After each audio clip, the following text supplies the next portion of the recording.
इस बार विक्रम अत्यधिक क्रोध में भरकर वृक्ष के पास आए और चीख कर बोले, बेताल, तुम बहुत दगाबाज हो, मैं तुम्हारा सिर काट डालूंगा।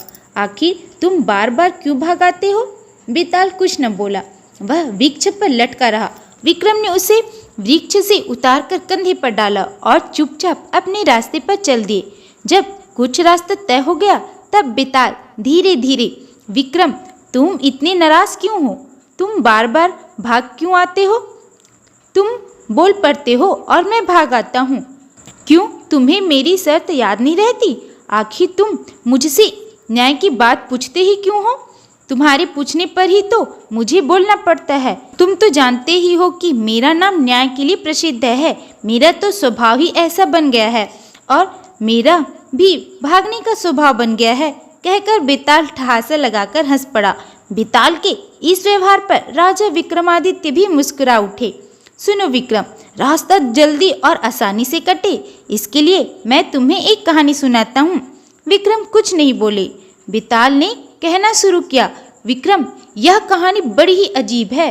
तुम्हें इसका सही सही न्याय करना होगा। यदि तुमने जानबूझकर भी न्याय नहीं किया तो तुम्हारा सिर टुकड़े टुकड़े हो जाएगा।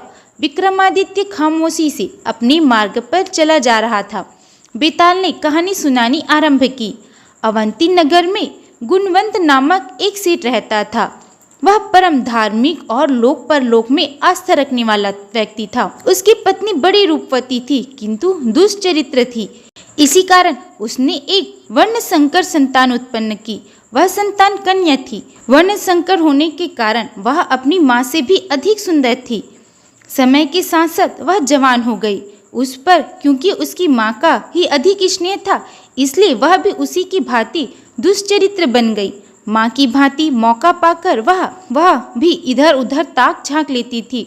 उसके युवा हो जाने पर सेठ गुणवंत को उसके विवाह की चिंता हुई और वह उसके लिए कोई सुयोग्य वर की खोज में लग गया। इसी बीच उसे पता चला कि घर के एक नौकर से उसकी बेटी के अवैध संबंध है। उसने तुरंत उस नौकर को नौकरी से निकाल दिया। वह उसी नगर में कहीं और नौकरी करने लगा। अपना निवास भी उसने नौकरी से अलग एक नया स्थान बना लिया। इतना सब होने पर भी सेठ की पुत्री रत्नावली चोरी छिपे उससे मिलने जाया करती थी। वह घंटे 2 घंटे वहां रुकती, प्रेम लीला संपन्न करती और वापस आ जाती।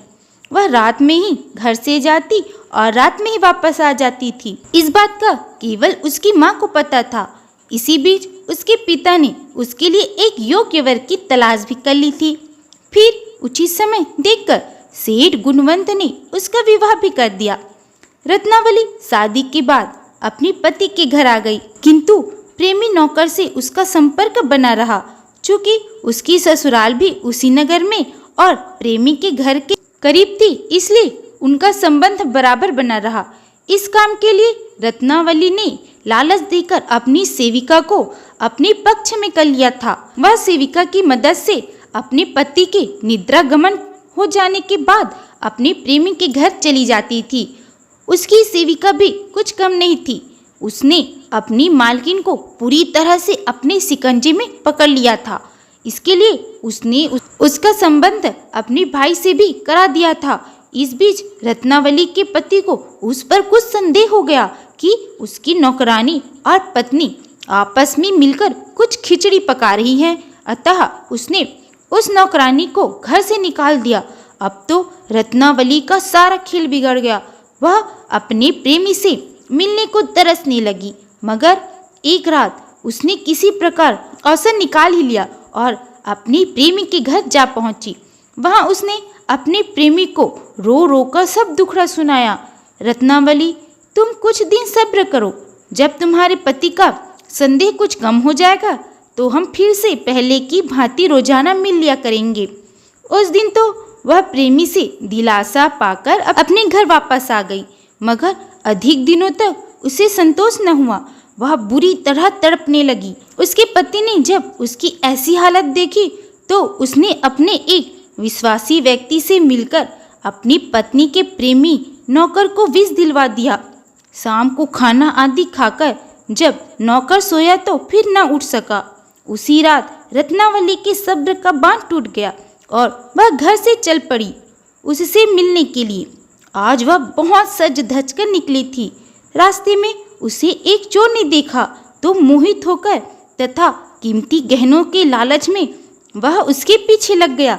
वह देखना चाहता था कि वह कहाँ जाती है और इतनी रात गए घर से अकेले निकलने का साहस उसने क्यों किया। चोर भी दबे पांव घर में घुस गया और एक स्थान पर छिपकर उसकी गतिविधियां देखने लगा। उसके प्रेमी के घर के सामने एक वृक्ष था। उस वृक्ष पर एक पिशाच रहता था। उसने रात के समय सजी सांवरी रत्नावली को आते देखा तो वह भी उस पर मोहित हो उठा। एकाएक ही उसके मन में आया कि क्यों ना उसके मृत प्रेमी के शरीर में प्रवेश कर इस सुंदरी का सुख पाया जाए। बस यह ख्याल मन में आते ही वह उस प्रेमी के शरीर में प्रवेश कर गया। रत्नावली सीधी अपने प्रेमी के गोद में जा गिरी। उसके प्रेमी के शरीर में समाये पिशाच ने उसे बाहों में भरकर उसका भरपूर सुख उठाया। इस तरह अधिक उत्तेजित हो उठा कि उत्तेजना में भरकर उसने उसकी नाक काट ली। फिर नौकर के शरीर से निकलकर वृक्ष पर जा बैठा। रत्नावली की नाक का कटा हुआ टुकड़ा नौकर के मृत शरीर के मुंह में ही रह गया। नाक कटने से रत्नावली दर्द से चीख उठी। फिर जब उसने नौकर को मरा देखा तो उसकी तो सिट्टी ही गुम हो गई। वह भयभीत होकर वहां से भाग खड़ी हुई। चोर भी एक कोने में छिपा खड़ा था। उसने यह सब देखा तो उसके भी कुछ समझ में नहीं आया और वह बुरी तरह भयभीत हो उठा। रत्नावली को जाते देखकर भी न टोका और केवल पीछा करता रहा। रत्नावली वापस अपने घर चली गई और अपने पति के कक्ष में बैठकर चीख चीख कर रोने लगी। उसका पति बेखबर सो रहा था। घर के अन्य सदस्य भी सो रहे थे, मगर रत्नावली की चीख चीख कर रोने की आवाज सुनकर सभी जाग गए। रोती रोती परिवार के सभी सदस्यों को सुनाते हुए रत्नावली कह रही थी कि उसके पति ने उसकी नाक काट ली। यह सुनकर सभी सदस्य हैरान रह गए। उसके पति के आश्चर्य का भी ठिकाना न रहा। रत्नावली का हाहाकार सुनकर आस पड़ोस के लोग भी वहां एकत्रित हो गए। जिसने भी रत्नावली के आरोप को सुना वही उसके पति को धिक्कारने लगा।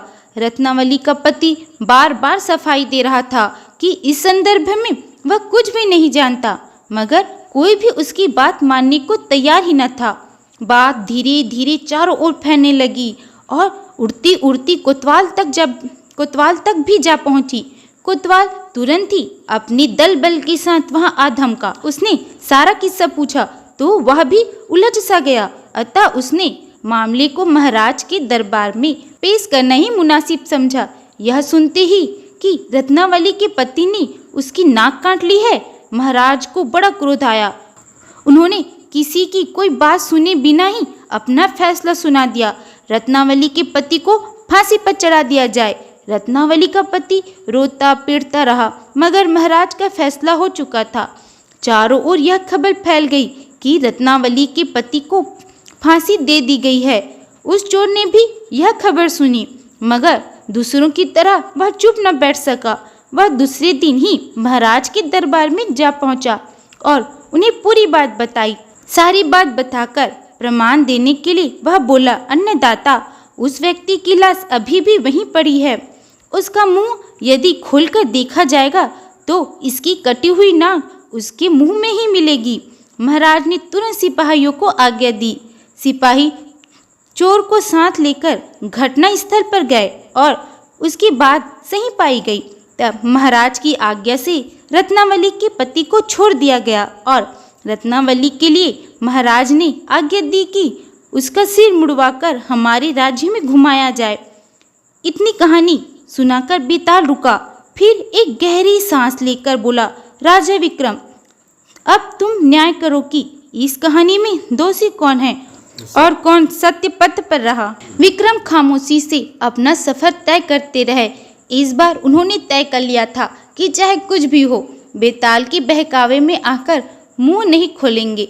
राजा विक्रम को मौन देखकर बेताल बोला, अच्छा चलो, मैं तुम्हें एक और कहानी सुनाता हूँ, फिर तुम दोनों कहानियों पर अपना निर्णय सुनाना।